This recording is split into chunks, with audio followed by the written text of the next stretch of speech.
नमस्कार दोस्तों, मैं हूं रोशन और आप देख रहे हैं जीके अफेयर्स यूट्यूब चैनल। दोस्तों, इस चैनल पे आपको प्रीवियस ईयर पेपर का डिस्कशन मिल जाता है और साथ ही साथ कुछ जो है इंपॉर्टेंट एग्जामिनेशन की तैयारी भी करवाई जाती है। तो इसी सीरीज में हम ईपीएफओ में जो इंडियन फ्रीडम स्ट्रगल का सेक्शन आएगा उसके तहत जो है हम यहाँ पर 500 प्लस क्वेश्चन जो है डिस्कस करेंगे। ये 7वां लेक्चर है। इससे पहले के लेक्चर आप नहीं देख पाए हैं तो आपको चैनल पर जो है विजिट करना है और सारी लेक्चर मिल जाएगी। एक एक करके आपको देखना है और अपना नोट्स भी साथ में बनाते चलना है।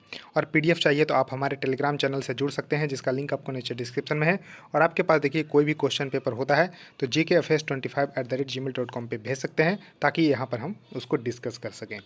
तो देखिए क्वेश्चन नंबर 101 है कि 1793 में किस वायसराय के शासन में बंगाल की अस्थाई बंदोबस्ती जो है लागू की गई थी। तो देखिए सबसे पहले क्वेश्चन से ही क्वेश्चन आपसे पूछा जा सकता है कि अस्थाई बंदोबस्त जो है किस रीजन में स्टार्ट हुआ, तो बंगाल में। तो इसको ध्यान रखिएगा, बंगाल रीजन में स्टार्ट हुआ कब, 1793 ईस्वी में।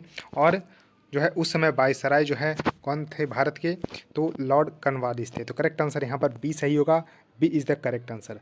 तो लॉर्ड कॉर्नवालिस ने 1784 ईस्वी में पिट्स इंडिया एक्ट के अनुपालन में 1793 ईस्वी में, तो 1784 का जो पिट्स इंडिया एक्ट था उसके अनुपालन में 1793 ईस्वी में अस्थाई बंदोबस्त यानी कि इस्तमरारी व्यवस्था, अस्थाई बंदोबस्त को एक और नाम से जानते हैं इस्तमरारी व्यवस्था प्रारंभ किया। अस्थाई बंदोबस्त की योजना जॉन सोर ने बनाई थी। किसने बनाई थी ये योजना, तो जॉन सोर ने बनाई थी। और उसको लागू करवाया किसने, तो लॉर्ड कॉर्नवालिस ने। इसको ध्यान रखिएगा। और इसे बंगाल, बिहार, उड़ीसा, बनारस एवं मद्रास के उत्तरी जिलों में लागू की गई थी। तो ध्यान रखिएगा, बंगाल, बिहार, उड़ीसा मेनली आपको याद रखना है, इसमें जो है लागू की गई थी।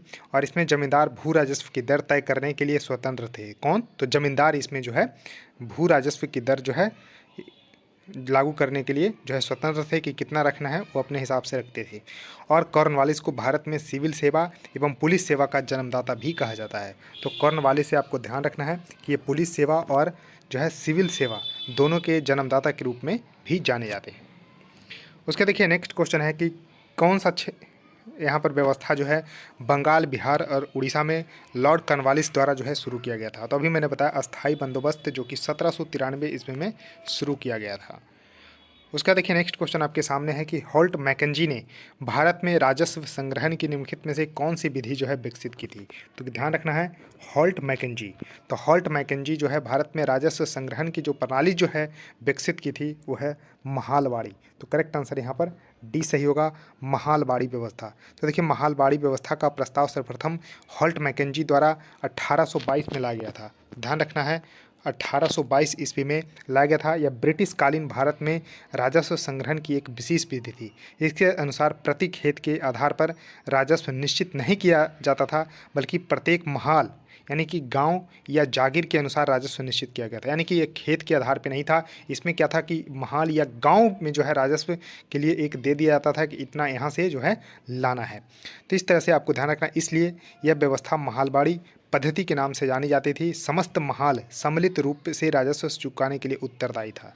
यानी कि किसी गांव को जो है, यानी कि एक गांव से अगर लेना है, जिसे 100 रुपया एग्जाम्पल दे रहा हूं, तो उसमें जो है पूरे गांव जो है कलेक्ट करके जो है यहाँ पर आपको जो है राजस्व इकट्ठा करके देता था।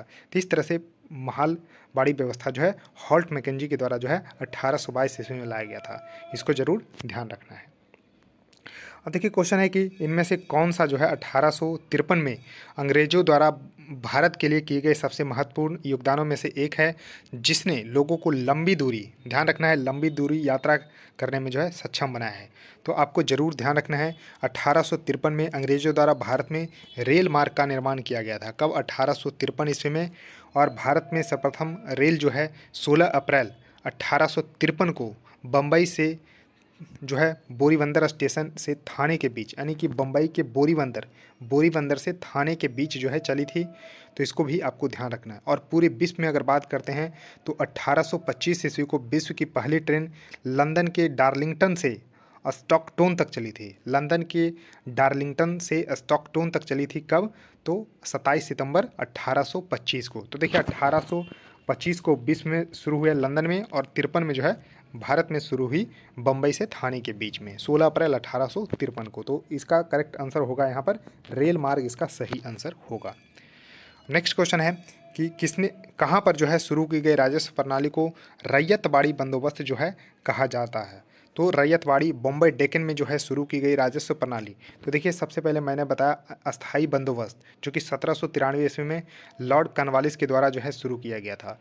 उसके बाद मैंने बताया महालवाड़ी व्यवस्था जो कि 1822 ईस्वी में हॉल्ट मैकेंजी के द्वारा जो है शुरू किया गया था। अब एक नया जो है बंदोबस्त जो है किया गया रैयतवाड़ी बंदोबस्त जो कि बॉम्बे डेक्कन में जो है राजस्व प्रणाली जो है इकट्ठा करने के लिए जो है शुरू किया गया था। इसको आपको ध्यान रखना है। तो बॉम्बे डेक्कन में शुरू की गई नई राजस्व प्रणाली को रैयतवाड़ी बंदोबस्त के रूप में जो है जाना जाता है। इस प्रणाली के तहत भूमि का राजस्व वार्षिक आधार पर तय किया जाता था। यह व्यवस्था 1792 ईस्वी में मद्रास प्रेसिडेंसी के बारामहल जिले में सर्वप्रथम जो है कर्नल रीड के द्वारा जो है शुरू किया गया था और उस समय मद्रास के गवर्नर थॉमस मुनरो थे। तो देखिए कर्नल रीड के द्वारा जो है शुरू किया गया था रैयत जो है बाड़ी व्यवस्था जो कि मद्रास प्रेसिडेंसी में, और उस समय मद्रास के गवर्नर थे थॉमस मुनरो। और इसको ध्यान रखना है। तो बॉम्बे डेक्कन जो है इसका सही उत्तर हो जाएगा। देखिए क्वेश्चन है कि दादा भाई नौरोजी किस वर्ष जो है यूनाइटेड किंगडम में हाउस ऑफ कॉमन्स के पहले भारतीय सदस्य बने थे। तो इसको ध्यान रखना है। दादा भाई नौरोजी जिनको the grand old man of India के नाम से भी जाना जाता है, the grand old man of India के नाम से भी जाने जाते हैं।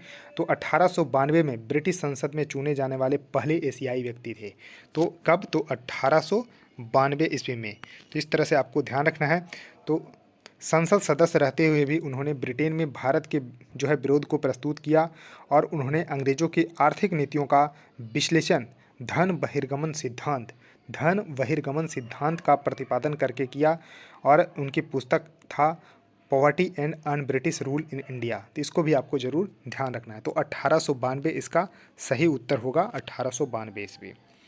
अब देखिए क्वेश्चन है कि इनमें से किसने 1867 ईस्वी में ही भारत की प्रति व्यक्ति आय की गणना की और उसको अपनी किताब poverty and un British rule of India में प्रकाशित किया था। तो देखिए इस क्वेश्चन से ही आपको क्वेश्चन बन सकते हैं कि भारत की प्रति व्यक्ति आय की गणना सर्वप्रथम किनके द्वारा शुरू किया गया था? तो दादा भाई नौरोजी के द्वारा। कब? तो 1867 ईस्वी में। और इन्होंने जो है अपनी किताब भी लिखी poverty and un British rule of India, और इसमें जो है इन्होंने जो है प्रकाशित भी किया। तो एक पुस्तक भी याद रखना है। और प्रति व्यक्ति आय की गणना सर्वप्रथम 1867 ईस्वी में जो है दादा भाई नौरोजी के द्वारा जो है किया गया था। अब देखिए क्वेश्चन है कि स्वतंत्रता से पूर्व भारत में गरीबी की अवधारणा पर चर्चा करने वाले सर्वप्रथम व्यक्ति कौन थे? तो दादा भाई नौरोजी इसका सही उत्तर होगा। तो इसको भी जरूर ध्यान रखना है। अब देखिए क्वेश्चन है कि 1818 में भारत की पहली कपड़ा मिल के पास फोर्ट ग्लास्टर में स्थापित की गई थी। तो फोर्ट ग्लास्टर यानी कि कलकत्ता के पास फोर्ट ग्लास्टर में 1818 में जो है पहली जो है कपड़ा मिल जो है स्थापित किया गया था। इसको भी जरूर ध्यान रखना है। तो कब? तो 1818 ईस्वी में कपड़ा मिल कलकत्ता के फोर्ट ग्लास्टर में स्थापित किया गया था। इसको जरूर ध्यान रखना है। क्वेश्चन है कि भारत में अंग्रेजों द्वारा यात्रियों के लिए रेलवे की शुरुआत किस वर्ष की गई थी? तो 16 अप्रैल 1853 ईस्वी को। इसको जरूर ध्यान रखना है। तो करेक्ट आंसर यहाँ पर बी सही होगा।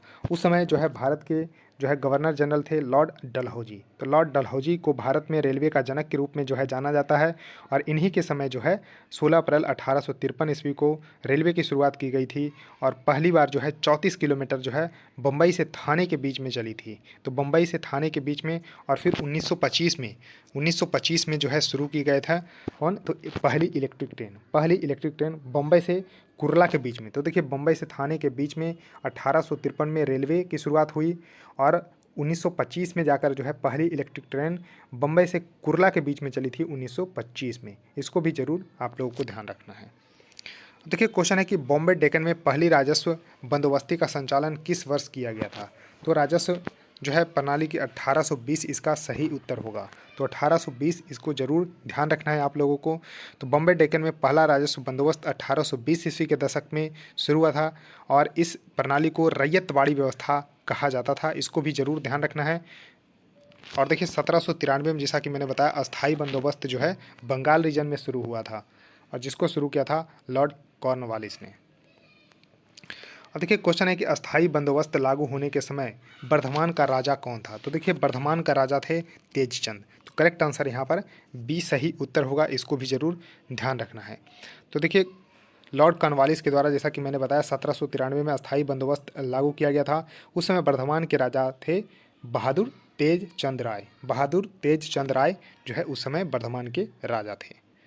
क्वेश्चन है कि स्वतंत्रता प्राप्ति से पूर्व भारत का सर्वप्रथम जूट मिल। तो देखिए ध्यान रखना है, कपड़ा मिल मैंने बताया कि कलकत्ता के फोर्ट ग्लास्टर के पास 1818 में शुरू किया गया था, जबकि स्वतंत्रता प्राप्ति से पूर्व भारत का सर्वप्रथम जूट मिल जो है कहाँ स्थापित किया गया था, तो बंगाल ही इसका सही उत्तर होगा। तो स्वतंत्रता प्राप्ति से पूर्व भारत का सर्वप्रथम जूट मिल रिसरा बंगाल में स्थापित किया गया था। जूट का प्रथम कारखाना 1855 में स्कॉटलैंड के एक व्यापारी जॉर्ज आकलैंड ने बंगाल में जो है शुरू किया गया था। इसको भी जरूर ध्यान रखना है, 1855 में।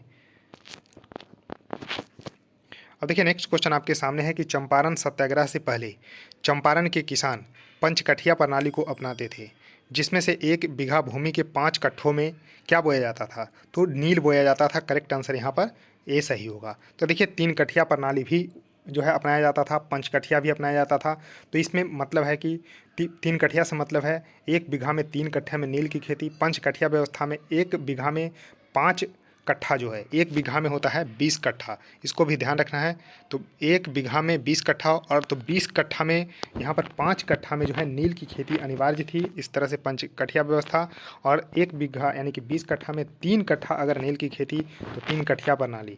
ये कहाँ था, तो चंपारण में जो है यहाँ पर लागू था। तो चंपारण सत्याग्रह हुआ 1917 में। 1917 में महात्मा गांधी इसको लीड किए थे। इसको भी जरूर ध्यान रखना है। अब देखिए क्वेश्चन है कि वर्तमान के पश्चिम उत्तर प्रदेश, मध्य प्रदेश और पंजाब के कुछ हिस्सों में 1830 में क्या शुरू किया गया था, तो महालवाड़ी व्यवस्था। अब देखिए सबसे पहले अस्थाई बंदोबस्त बताया, उसके बाद आपको ध्यान रखना है रैयतवाड़ी भी बताया आप लोगों को, उसके बाद महालवाड़ी बताया था पहले, जिसको होल्ट मैकेंजी ने शुरू किया था। तो इस तरह से आपको ध्यान रखना है। तो महालवाड़ी व्यवस्था, इसको ज़रूर ध्यान रखना है आप लोगों को कि वर्तमान के पश्चिम उत्तर प्रदेश, मध्य प्रदेश और पंजाब के कुछ हिस्सों में 1830 में जो है शुरू किया गया था, वो था महालवाड़ी व्यवस्था। और इसको हॉल्ट मैकेंजी के द्वारा जो है शुरू किया गया था।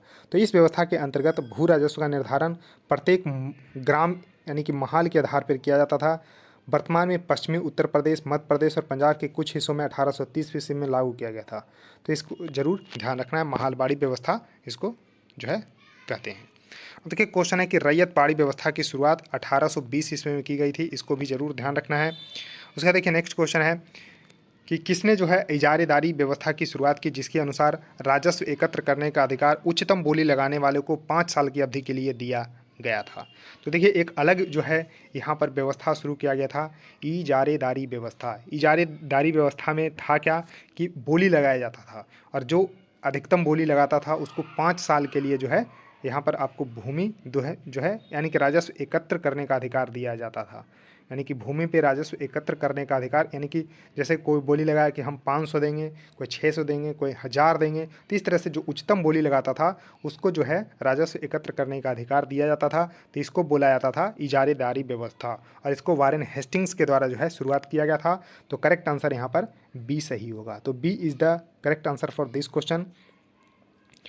तो देखिए 1772 में, कब इसको ध्यान रखना है, 1772 ईस्वी में वारेन हेस्टिंग्स ने एक नई भू राजस्व पद्धति लागू की, जिसे इजारेदारी व्यवस्था जो है नाम दिया गया।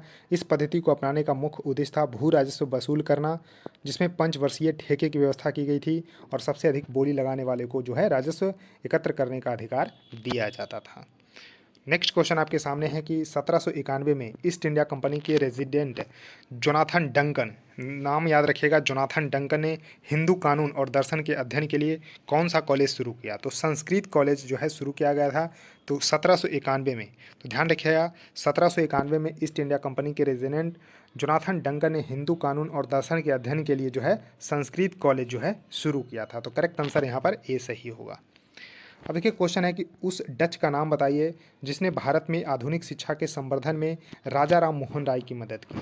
तो देखिए डच का नाम बताना है। तो डच व्यक्ति था जिसने भारत में आधुनिक शिक्षा के संवर्धन में राजा राम मोहन राय की मदद की। तो डेविड हेयर इसका करेक्ट आंसर होगा। तो डेविड हेयर स्कॉटलैंड के एक घड़ी साय थे। उन्होंने बंगाल क्षेत्र में बहुत से शैक्षणिक एवं कल्याण कार्य किए। राजा राम मोहन राय ने देशवासियों के मध्य आधुनिक शिक्षा का प्रसार करने के लिए अत्यधिक प्रयत्न किए तथा डेविड हेयर के सहयोग से 1817 में कलकत्ता में हिंदू कॉलेज की भी स्थापना की। 1817 में, ध्यान रखिएगा, 1817 में कलकत्ता में हिंदू कॉलेज की भी स्थापना की, तो डेविड हेयर के सहयोग से। अब देखिए नेक्स्ट क्वेश्चन है कि वुड के आदेश पत्र यानी कि वुड डिस्पैच का संबंध निम्नलिखित में से किस सुधार से था? तो शिक्षा इसका करेक्ट आंसर होगा। तो देखिए वुड डिस्पैच का संबंध शिक्षा से है। इसे भारतीय शिक्षा का मैग्ना कार्टा भी कहा जाता है। भारतीय शिक्षा का मैग्ना कार्टा किसे कहा जाता है? तो वुड डिस्पैच को कहा जाता है। तो चार्ल्स वुड ने भारत की जो है यहाँ पर भावी शिक्षा के लिए एक विस्तृत योजना बनाई और भारत के तत्कालीन गवर्नर जनरल लॉर्ड डलहौजी को 1854 में अपना सुझाव पत्र भेजा, जिसे वुड का घोषणा पत्र कहा जाता है और इसको वुड डिस्पैच कहा जाता है। तो कब? तो 1854 ईस्वी में। ध्यान रखिएगा 1854 ईस्वी में लॉर्ड डलहौजी को जो है एक घोषणा पत्र दिया था, जो है यहाँ पर आपको वुड, तो इस तरह से वुड का घोषणा पत्र कहा जाता है और इसको वुड डिस्पैच भी कहा जाता है। तो समिति की मुख्य सिफारिश थी प्राथमिक शिक्षा जो होगी वो मातृभाषा में होगी। प्राथमिक शिक्षा क्या होगी? मातृभाषा में होगी और उच्च शिक्षा होगी अंग्रेजी भाषा में। ध्यान रखना है प्राथमिक शिक्षा, इस वुड डिस्पैच में जो है सुझाव था कि प्राथमिक शिक्षा जो है मातृभाषा में हो और उच्च शिक्षा जो है अंग्रेजी भाषा में हो। और इसके तहत जो है इन्होंने जो है प्रत्येक प्रांत में एक लोक शिक्षा विभाग का गठन, व्यावसायिक शिक्षा पर बल तथा धर्मनिरपेक्ष शिक्षा पर बल दिए जाने का भी सुझाव दिया था। तो करेक्ट आंसर यहाँ पर सी सही होगा। तो दोस्तों इस वीडियो में इतना ही। आई होप आपको वीडियो पसंद आ रही होगी, तो जरूर लाइक कर दीजिएगा और वीडियो को अपने दोस्तों के साथ शेयर करिएगा और देखिए चैनल को भी सब्सक्राइब करके बेल आइकन को प्रेस कर लीजिएगा। सो थैंक यू दोस्तों, इस वीडियो में इतना ही। धन्यवाद।